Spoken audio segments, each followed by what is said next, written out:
देश की आन बान और शान कर्नल सोफिया कुरैशी के बारे में आपत्तिजनक शब्द बोलने वाले मध्य प्रदेश के बीजेपी मंत्री विजय शाह की मुश्किलें अब बढ़ गई हैं। मध्य प्रदेश हाईकोर्ट के एफआईआर के आदेश के बाद भी अब तक वो गिरफ्तारी से बचे रहे हैं, लेकिन अब सुप्रीम कोर्ट ने उनके खिलाफ जांच के लिए एक एसआईटी बना दी है। सुप्रीम कोर्ट ने सोमवार को विजय शाह को कसकर लताड़ लगाई और ये साफ कहा कि वो अपने बयान के कारण होने वाली कार्रवाई से बचने के लिए अब मगरमच्छ के आंसू बहा रहे हैं। कोर्ट ने इस मामले की जांच के लिए 3 आईपीएस अधिकारियों की एसआईटी का गठन कर दिया है। इन तीनों में एक महिला आईपीएस भी होगी। कोर्ट ने राज्य के डीजीपी को भी निर्देश दिया है कि कल यानी मंगलवार की सुबह 10 बजे तक इस मामले में एसआईटी का गठन हो जाना चाहिए। इस एसआईटी की अध्यक्षता आईजीपी लेवल के अधिकारी करेंगे और बाकी 2 भी एसपी या उससे ऊपर के रैंक के अधिकारी होंगे। नमस्कार, मैं हूं विक्रांत यादव और आप देख रहे हैं द स्वतंत्र। सुप्रीम कोर्ट में इस मामले की बेहद ही महत्वपूर्ण सुनवाई हुई है। सुप्रीम कोर्ट ने मध्य प्रदेश के बीजेपी मंत्री विजय शाह को कड़ी फटकार लगाई है।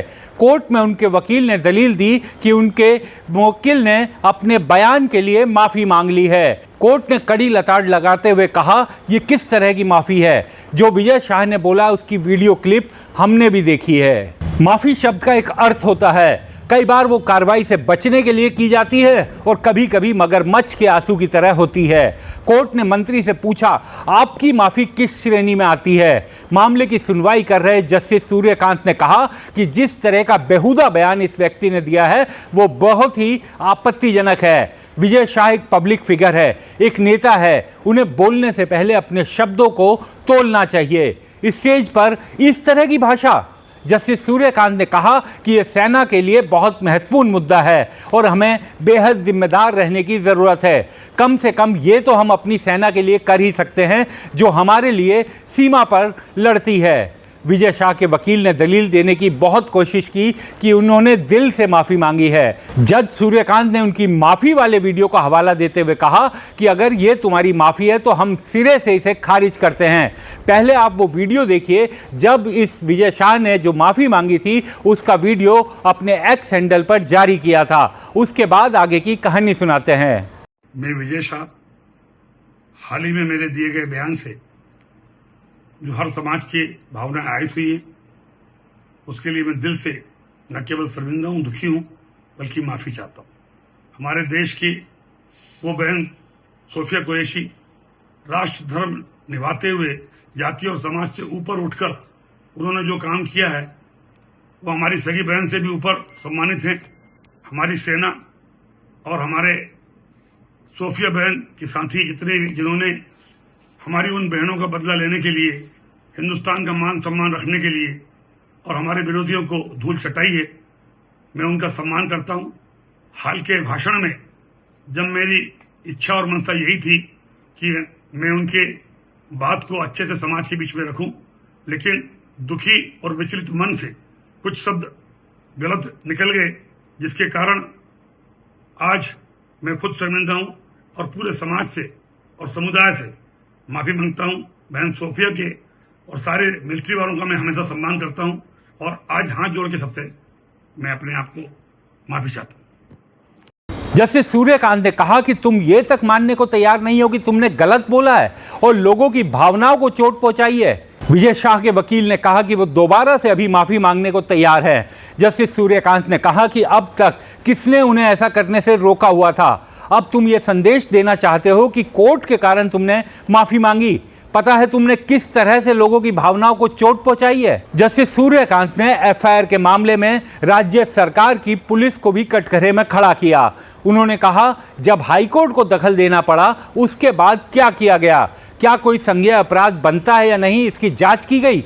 जनता ये उम्मीद करती है कि कार्यवाही ईमानदार होगी। हाईकोर्ट ने तो अपना काम कर दिया। उन्हें लगता था, जनता को लगता था कि इस मामले में कोर्ट को स्वतः संज्ञान लेकर अपनी कार्रवाई करनी चाहिए। जस्टिस सूर्यकांत ने इस मामले में 3 वरिष्ठ आईपीएस अधिकारियों की एसआईटी बनाई है। कोर्ट ने साफ कहा कि अब इस मामले पर वो खुद बेहद करीब से नजर रखेंगे। ये पुलिस के लिए भी लिटमस टेस्ट है। विजय शाह ने जो किया है उसके परिणाम उसे भुगतने होंगे। हम इस मामले का राजनीतिकरण नहीं होने देंगे। कोर्ट ने मध्य प्रदेश सरकार को भी नोटिस जारी किया। जस्टिस सूर्यकांत ने कहा कि याचिकाकर्ता विजय शाह को निर्देश दिया जाता है कि वो मामले की जांच के लिए बनने वाली एसआईटी की पूरी तरीके से सहयोग करें। हालांकि इस बीच उनकी गिरफ्तारी पर रोक रहेगी, लेकिन कोर्ट ने कहा कि वो पहले एसआईटी की जांच रिपोर्ट देखेंगे। 28 मई को मामले की दोबारा सुनवाई होगी। जस्टिस सूर्यकांत ने मंत्री विजय शाह के वकील को भी कहा कि इस बीच आप अपने मुवक्किल को बताएं कि वो सोचे कि अपने किए पर वो क्या कर सकता है। पूरा देश उनके कारण शर्मिंदा है। हम एक ऐसे देश में हैं जो दृढ़ तरीके से न्याय के इकबाल पर यकीन रखते हैं। जज किसी के साथ कोई भेदभाव नहीं करते। दरअसल इस मामले में एक सार्वजनिक कार्यक्रम में हिस्सा लेते हुए विजय शाह ने बेहद ही आपत्तिजनक भाषण दिया था। उसने कर्नल सोफिया कुरैशी को लिंक करते हुए एक ऐसी बात बोली थी जो शायद किसी भी देशभक्त को नागवार गुजरेगी। देश भर में उनके बयान को लेकर गुस्सा हुआ, लेकिन बीजेपी ने अब तक उन्हें मंत्री पद से भी नहीं हटाया है। पहले आप उसका बयान सुनिए। हर झोपड़ी और हर खोपड़े में हलमा होना चाहिए। हलमा मतलब दूसरों के लिए जीना, समाज के लिए जीना। जैसे हमारे मोदी जी समाज के लिए जी रहे, समाज के लिए जान लगा रहे, और जिन्होंने हमारी बेटियों के सिंदूर उजाड़े थे वही कटे पिटे लोगों को हमने उन्हीं की बहन भेज करके उनकी ऐसी की तैसी करवाई। एक बार मोदी जी के लिए जोरदार ताली बजाएं। उन्होंने कपड़े उतार उतार के हमारे हिंदुओं को मारा, और मोदी जी ने उनकी बहन को उनकी ऐसी की तैसी करने हमारे जहाज से उनके घर आए। अब मोदी जी कपड़े तो उतार नहीं सकते थे, इसलिए उनके समाज की बहन को भेजा कि तुमने हमारी बहनों को अगर विधवा किया है तो तुम्हारे समाज की बहन आके तुम्हें नंगा करके छोड़ेगी।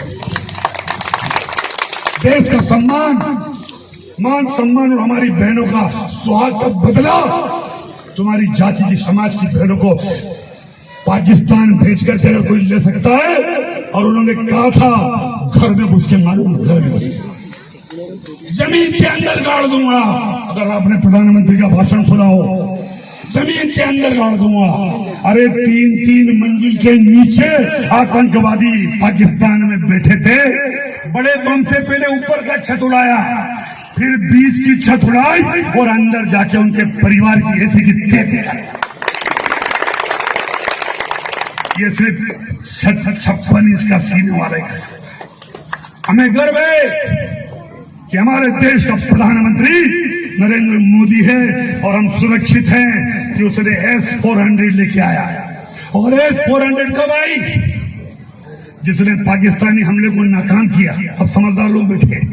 अगर S-400 नहीं होती तो सारी मिसाइल तुम्हारे शोरों के ऊपर गिरती और हमारे बाल बच्चे मर जाते, हमारे सैनिक कैंप खत्म हो जाते। ये कांग्रेस के लोग कभी आए तुम्हारे गांव में तो पूछना कि S-400 कहीं हुए, इधर देखेगा उधर देखेगा। अरे तुम्हारी सरकार रही रे भाई, देश आजाद होने के बाद 60 साल 65 साल तुम्हारे बापों की सरकार रही। ये तो 2018 में हमारा मोदी जी लाए कि देश सुरक्षित रहे, सम्मान से जिए। और ऐसे प्रधानमंत्री के लिए एक बार जोरदार ताली, जो अपने हाथ लेकर के आए, जो अपने हाथ घर छोड़ के आए। उनसे मुझे कुछ नहीं कहना, लेकिन जो अपने हाथ यहाँ लेकर के आए, दोनों हाथ उठा करके नरेंद्र मोदी के लिए एक बार जोरदार ताली ठोकें। आप सब इस धूप में समाज के लिए काम करने आए, उन्हें इस विचारधारा को प्रणाम करता हूँ। इस विचारधारा में जितने लोग लगे हैं उनको प्रणाम करता हूँ, और इसी के साथ दीदी को और आपको आश्वस्त करता हूँ, हम फिर आएंगे। अच्छा मंदिर बनाएंगे, अच्छा तालाब बनाएंगे, अच्छा सामुदायिक भवन बनाएंगे, और इसी के साथ अपनी वाणी को विराम। जय श्री राम। बीजेपी ने तो विजय शाह के खिलाफ कोई कार्रवाई नहीं की थी, लेकिन मध्य प्रदेश हाईकोर्ट ने खुद इस मामले का संज्ञान लिया था। कोर्ट ने कहा कि इस मामले में मंत्री ने जो बोला है उसे माफ नहीं किया जा सकता और उनके खिलाफ कार्रवाई होनी चाहिए। कोर्ट ने तुरंत मध्य प्रदेश सरकार को इस मामले में एफआईआर दर्ज करने का निर्देश दिया था। मध्य प्रदेश हाईकोर्ट के इस आदेश के बाद पुलिस ने एफआईआर तो दर्ज की, लेकिन उसको भी गलत तरीके से तैयार किया। कोर्ट ने कहा कि एफआईआर ऐसे बनाई गई है जिसे खारिज करवाने में याचिकाकर्ता को कोई तकलीफ नहीं आएगी। यानी एक तरह से कोर्ट का इशारा था कि एफआईआर का फायदा विजय शाह उठा सकता है, जिसके बाद कोर्ट ने दोबारा से पुलिस को ढंग से एफआईआर करने का निर्देश दिया था। इस खबर में फिलहाल इतना ही। अब ये तो साफ है कि विजय शाह की मुश्किलें बढ़ चुकी हैं। तो फिलहाल इस खबर में इतना ही। अभी ये देखना बाकी है कि बीजेपी अपने इस मंत्री के खिलाफ कब कार्रवाई करती है। हमारे चैनल को कृपया लाइक करें, सब्सक्राइब करें और अपने साथियों से भी जरूर करवाएं। शुक्रिया।